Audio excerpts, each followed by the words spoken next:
Welcome to the Beauty Way. This is my gorgeous friend Miriam, and she is the founder and co-creator of a juice. I'm just going to say a juice company, but it's so much more called Soul Cleanse. And Miriam and I have been friends for quite a number of years now, and the watching her. I met her, I think I met you when you were about 10 years into the business, and watching you have grown within yourself, grown, and the business grown as a result of that over the last 5 years has just been phenomenal. So I'm so happy to have you here because you are someone who inspires of the living of the beauty way. And so welcome. Thank you. Thanks for having me. It's always fun to chat with you, so I'm happy to be here. And so where I would love to start today is, what was it that inspired you to begin Soul Cleanse all those years ago? How old is it now? And what was it that inspired you to begin creating Soul Cleanse? So we've been going for 11 years now, just over 11 years. So we actually probably met when we were about 5 years into the business, I think. Right. Okay. Yeah. And I guess what I set out to create is very different to what has evolved along the way. When we began, I guess I was just putting my feelers out to do something that was different. For me, anything that I do needs to have some sort of purpose and be, beneficial to humanity and the world. So it started off, to be honest, it wasn't really well thought through. I didn't really have a massive intention or plan for it. In fact, I was just saying to someone the other day, when we started Soul Cleanse, it was when cold pressed juice had just hit Australia. So it was when all the cafes first started to serve cold pressed juice in their cafes. There were no other juice cleanse companies on the Gold Coast, which is where we started. So it was just a little bit of an idea. We knew that juice cleansing was amazing, and to offer this home delivered service, which was the starting point of our business, doing juice cleanse programs delivered to your door. It just seemed like sort of a fun, good idea to get started. And it wasn't, and that was a point at which Zumba had just reached its peak and was starting to fall.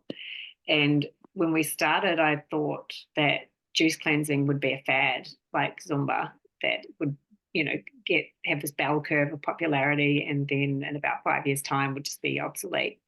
But as it turns out, that is not the case, and it's just been growing and growing and growing over the last 11 years. And I guess what we found is that people that have cleansed with us, they know how amazing they feel. So then they make it sort of like that, either like an inbuilt ritual into their lives. Like a lot of our cleansers are repeat cleansers. So it's either a ritual, I often run into people that say that they cleanse with us once a season, so 4 times a year, or it's like that go-to point where people, they're not feeling so great. They know that they feel good when they do a cleanse. So they'll come back and revisit that.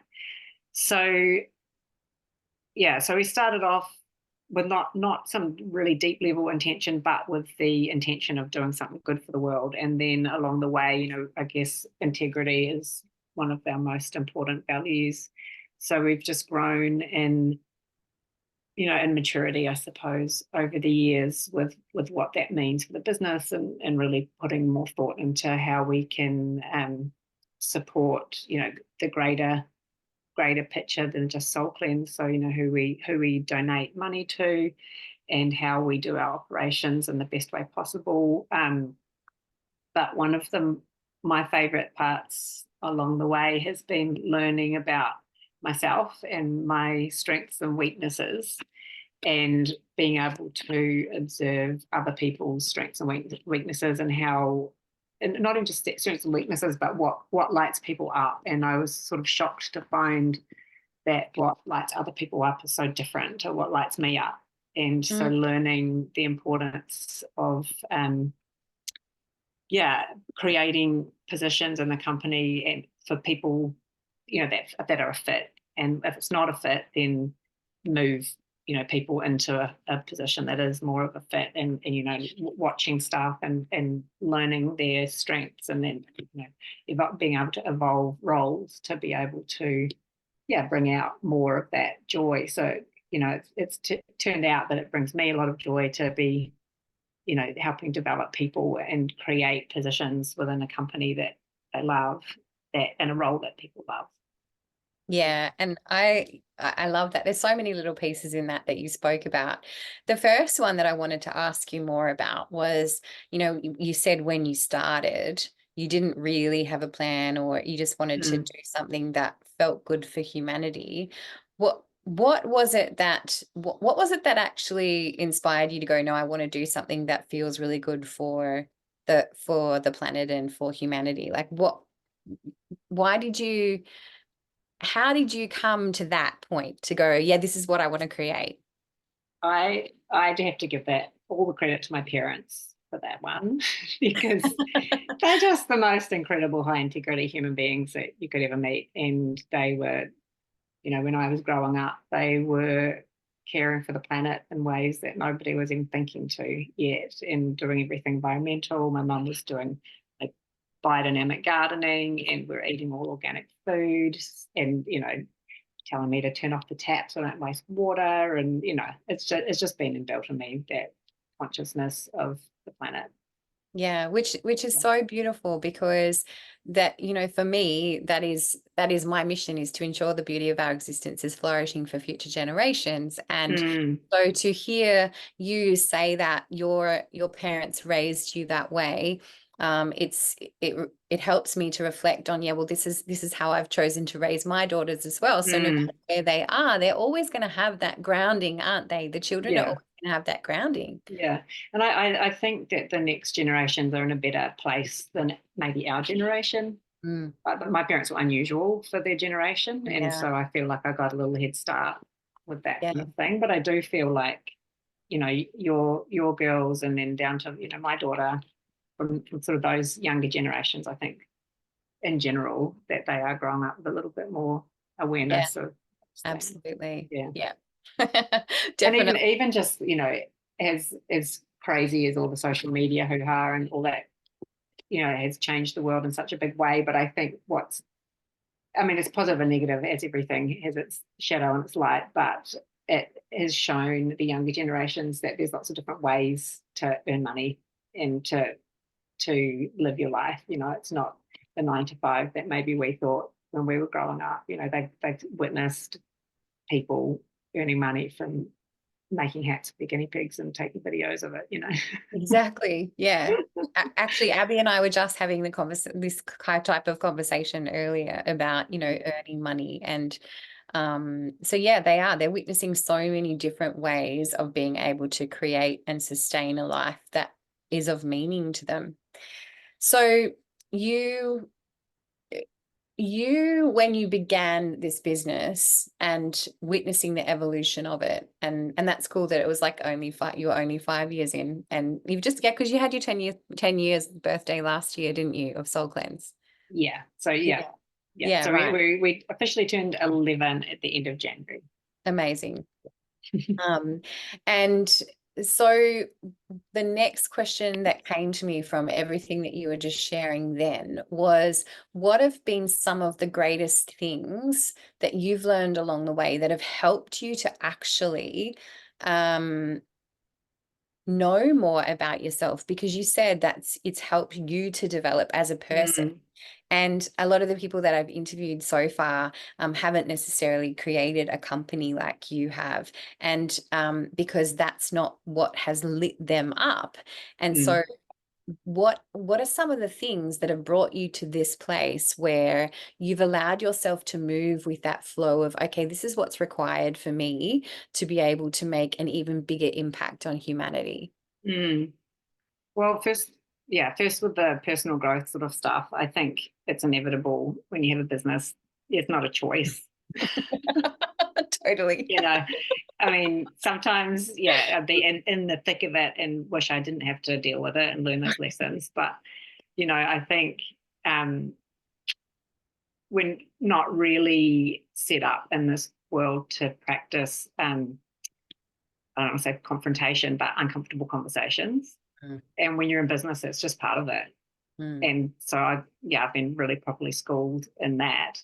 And especially when you're employing staff and so on, you know, when you're working with teams of people, especially as a leader, there's just so many uncomfortable conversations to be had, uncomfortable situations to deal with, and you know, and not just with staff, with all, you know, so many interactions with business push you into uncomfortable places. Yeah. And the benefit of that is then you can take that into all your relationships, that, you know, you learn how to say the things that need to be said in a way that, you know, in the best possible way, I guess. And I mean, I'm so not perfect at it, but I'm more comfortable. You know, I used to have my stomach flip in knots if I had to have the thought of having an uncomfortable conversation. And you know, I guess the practice. So I guess speaking about our generation, that's something that I'm trying to get my 9-year-old daughter, but to have uncomfortable conversations. You know, I feel like if you can practice having those conversations when you're young, then the more easeful they can become. Which is so, you know, go back to the beauty way. And we've been talking about this on several of the episodes that I've been doing, is the beauty way isn't all just like love and light and unicorns and rainbows. It is about those uncomfortable conversations, and it's about honoring self and cherishing self and being able to say, this is what's okay with me and this is what's not okay with me. And in the creation of a business, you're constantly working with relationship.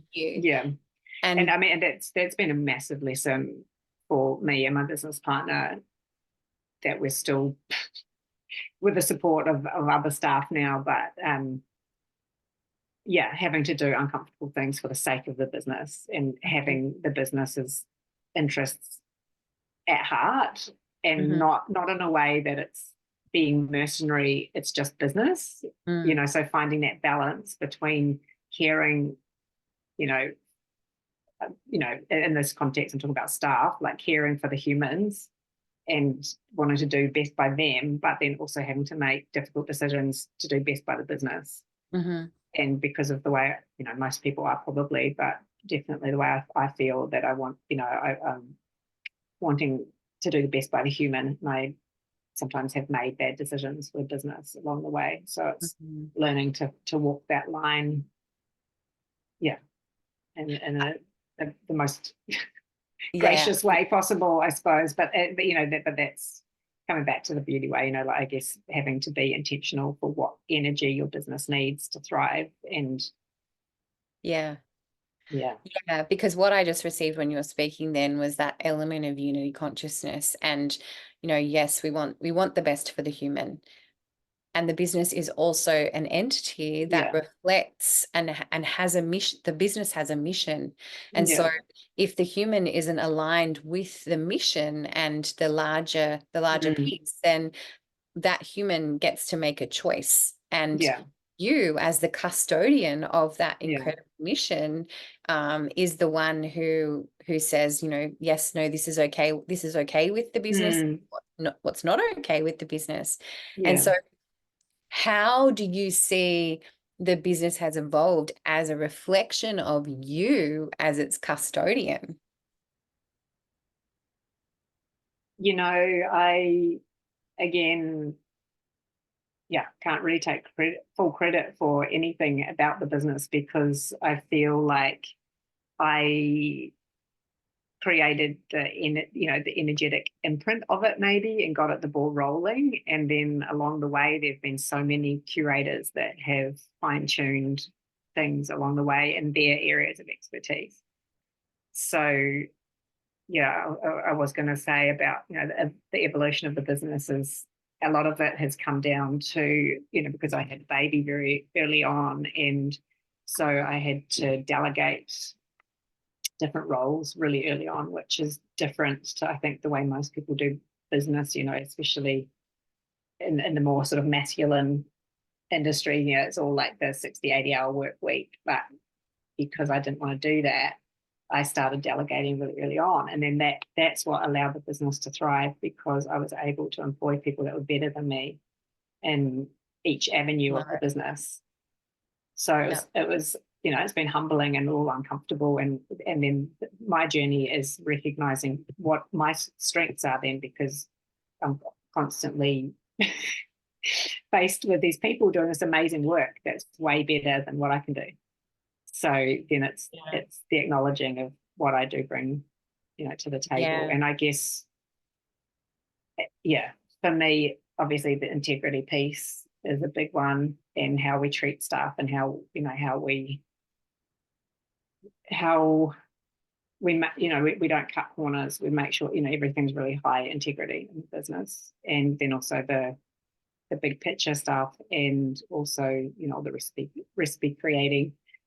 That's sort of my happy place with that. So I'm so grateful that you said that. I just want to loop back to when I asked you that question, and you said I can't really take credit for it, because you mentioned it when you were speaking about the masculine way of creating, and really the way that the necessity, and perhaps at the time you weren't fully conscious of it, but the necessity of having to delegate because also raising a child meant that you brought that incredible feminine container into the blueprint of the creation. And that is all you. And so that when you say I can't take credit for it, like that's such a humble thing for you to say.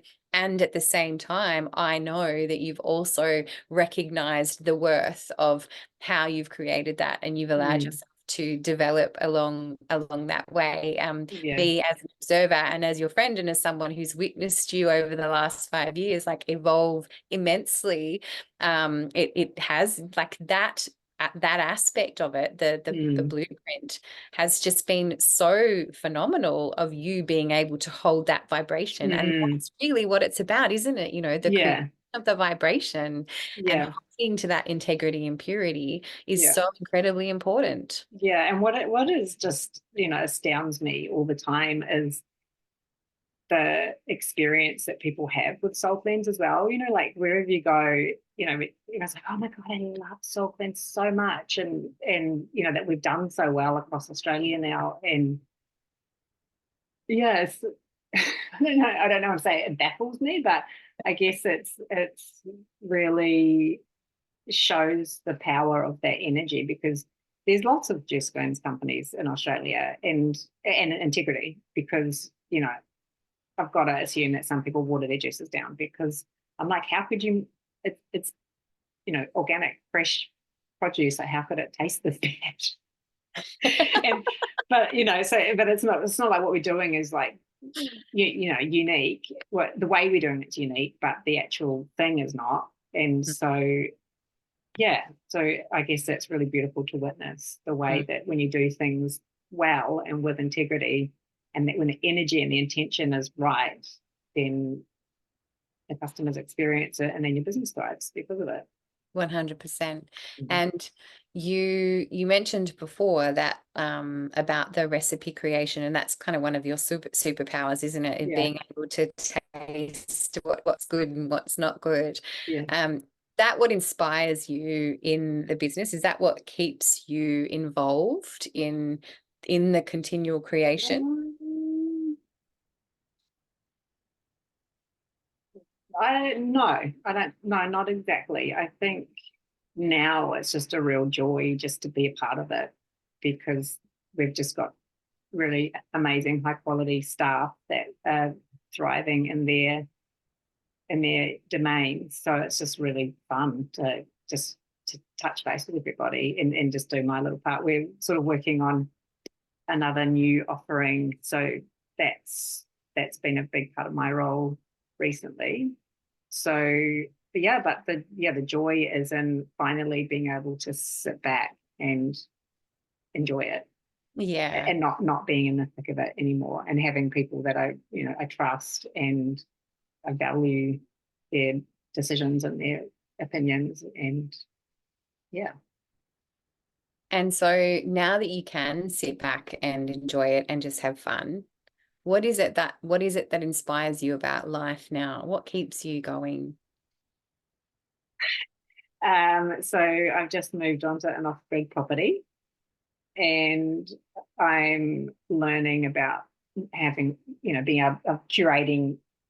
It's an acreage, and I don't really know a lot about managing land.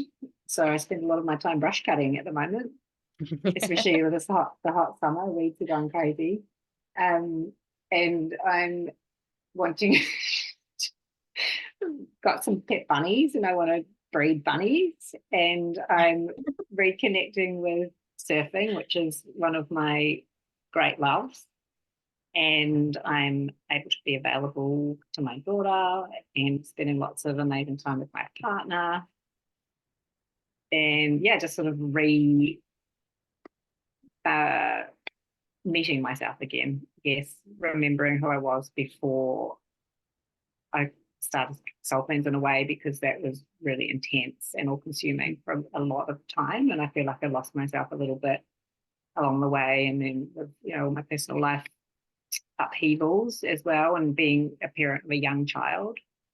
So it's been, and I've been going to the gym, it's just been fun to just be out and about and engaging in activities, and just. So being this woman now that lives this life of being the custodian of this incredible creation, and also living a life that nourishes her and lights her up, when you reflect on the initial creation of Soul Cleanse and where it started, is there anything that you would do differently if someone was about to, if someone was starting out in a business that had meaning to them, and they could see the vision and they knew that they were creating something amazing? Is there anything that you would have done differently or more consciously along the way with knowing what you know now and living the life that you live now? Ooh.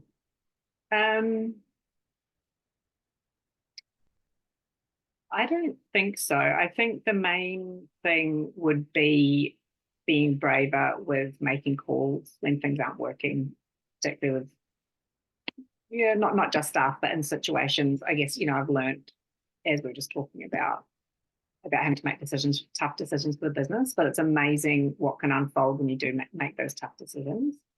So probably learning that lesson a little earlier would have been helpful. But I think, I think a lot of the suffering, I suppose, or the challenges is a mind game with what I was doing, because right from the start, I had it set up that I never worked technically more than 2 sort of days a week on the ground, but my head was in the game all the time. So it's like, trying to, figure out how to still be myself separate to Soul Cleanse, I suppose. And then in the latter years, it's like it's been, we set ourselves up to be able to step back from the business, but in my head I wasn't step back from the business. So it was creating this sort of torment, because I wasn't actually being productive and doing anything useful for the business, but I wasn't allowing myself to find myself again and enjoy the point of doing the business. How do you feel you started to shift that? How did you? Well, it was actually with the move. I just allowed myself to do. But the thing that changed that is that when I moved out to this property, I gave myself a month. I was like, okay, well, you can take this month to fully focus on the move, and then I just haven't gone back. So. Well, I still work, but it's like that shift. And it allowed the people that we have, our staff, to really step into their position as well. And it's better for them, for us not to be breathing down their necks. And it's better for Soul Cleanse to have them, fully engaged in doing what they're there to do. So, it wasn't like a strategy that I can share, but that's what it was that finally allowed that shift for me. And I guess gaining, having amazing staff and being able to really trust them, obviously. Yeah. Mm.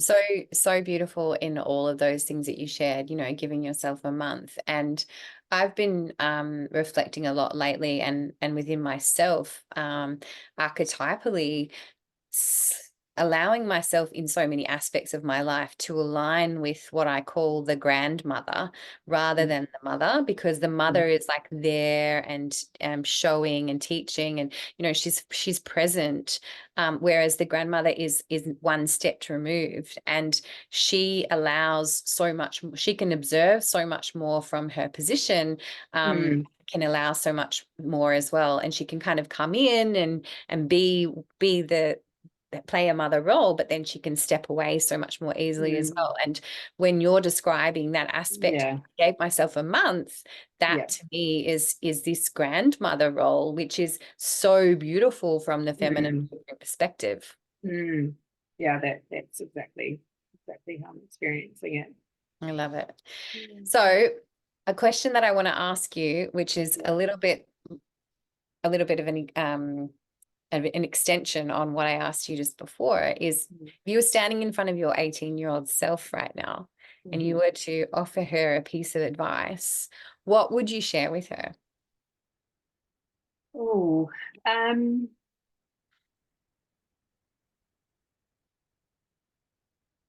gosh, I think just to pick something and go for it. And it doesn't really matter what it is, but you don't have, it doesn't have to be the perfect thing. I feel like I spent quite a lot of years. Well, I'm multi-passionate, so it took me a long time to narrow something down, and it's just just pick the one thing and go for it. And you're not too young, sorry, you're not too old to change the thing.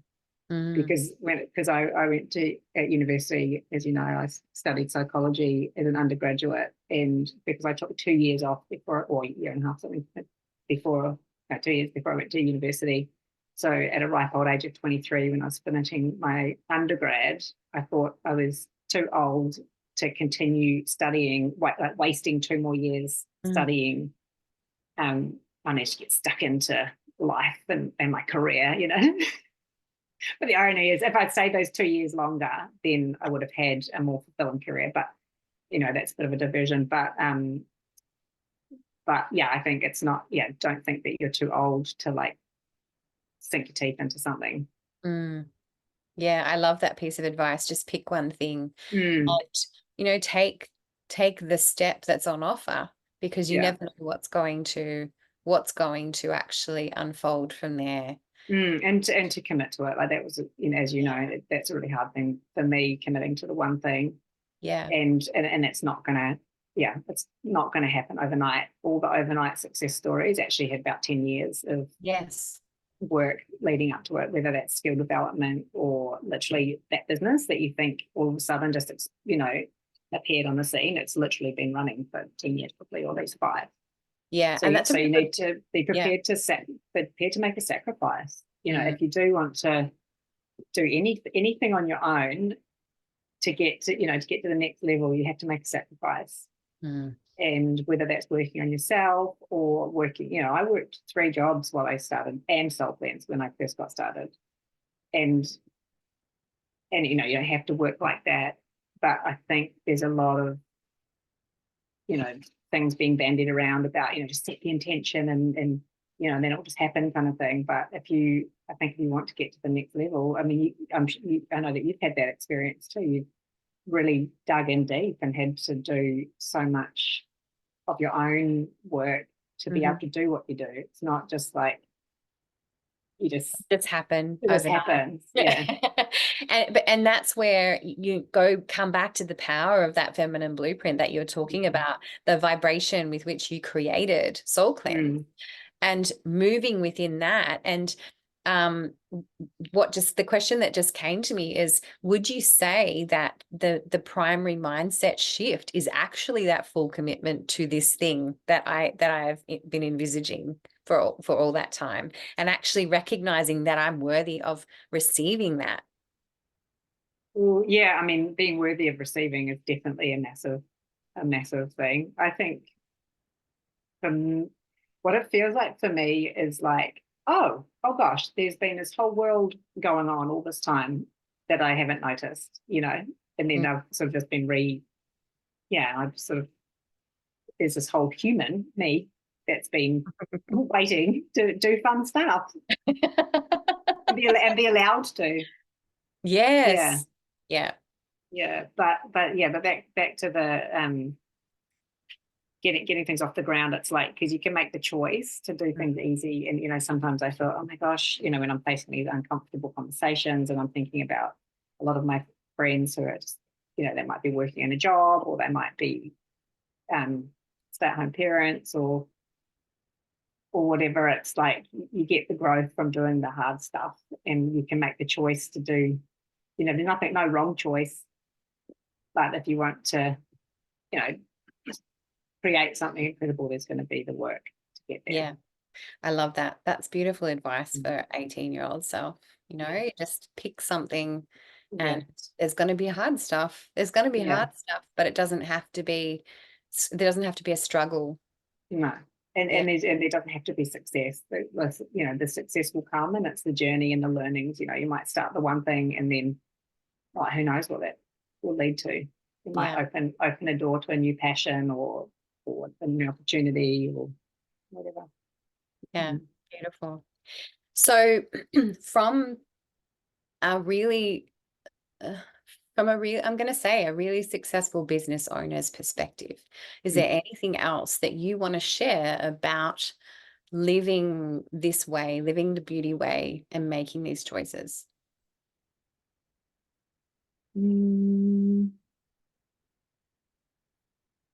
might need to give me some more context to go off on that.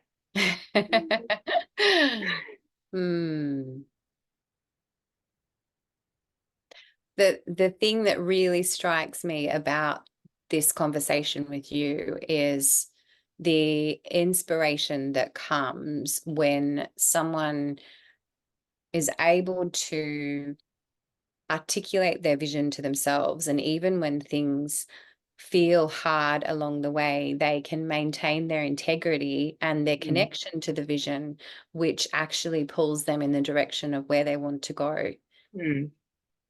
Well, that's a great answer. Well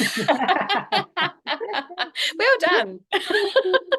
I guess I will say that, you know, for Soul Cleanse, pretty early on, you know, I said we started without a super clear intention, but pretty early on we had a really clear intention that our purpose was to help bring people back to themselves, because when you do a cleanse, there's a lot of the hoo-ha that's happening in the world that just sort of gets washed away, and you get that closer connection to yourself. So even though it wasn't something, you know, we necessarily advertised or talked about a lot, that has been our purpose for a long time.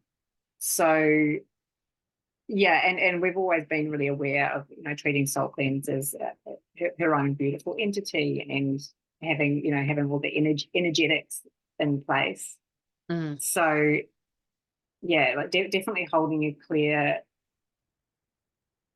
picture of what you want to bring to the world, and then trust that that energy will carry you through. And that you know, in the early days we used to put like intentions into the juice, and then it was, you know, I would put a lot of time into the energetics of the business, and then it was like it created its own energy. And then being able to, you know, so many times, you know, we had so many synchronistic events happen, and you know, we used to laugh about being like, you know, you have to trust Soul Cleanse to find the way, you know, to make things, you know, the right thing's going to happen in the right way, and so many times it would. And so it's like creating the intention, creating the energy of the business, and then trusting that that's going to hold even when you feel wobbly.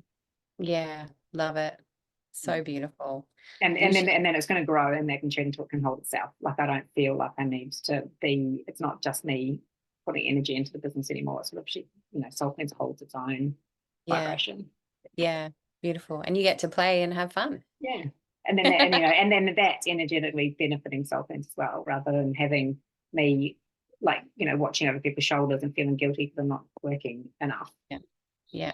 Because that's the other piece is, you know, I'm watching it in my daughter, and I guess you've created something different with your girls being homeschooled, and the way that you've brought them up but unraveling that whole 9 to 5 mindset, because it gets so incredibly hardwired. Even though I've actually never ever worked 9 to 5, but I feel like that mentality of that is still within my psyche.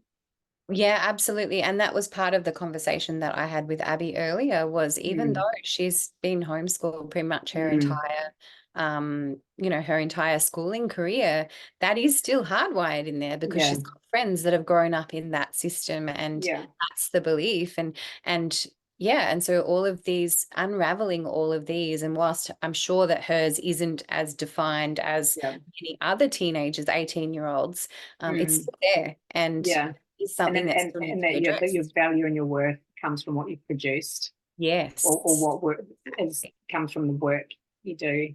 And so I guess that's what I'm learning at the moment, is finding the value and just hanging out with some bunnies and, and making more bunnies. And that's enough, that's enough. And, and the whole like chop wood, carry water sort of, it's a bit of a cliche, but just being like, well, this is what I'm doing right now. So I'm just going to go and pick the grass for the bunnies and, get out my brush cutter. I love it. I love you. I love all of it. But I also feel like maybe I'm in a bit of a pause zone. So there might be something else to come. But also maybe you won't. I don't know. We'll see. Yeah. And just allowing, just enjoying the rest. Enjoying what comes. I love it. Thank you so much for being here and sharing with me today. I always love the realness of your conversations and what it is that you offer. Thank you for having me, and I hope that what I've said helps somebody in their journey to what it is they're creating. I have no doubt that it will help somebody in their creation. Thank you so much. Thank you.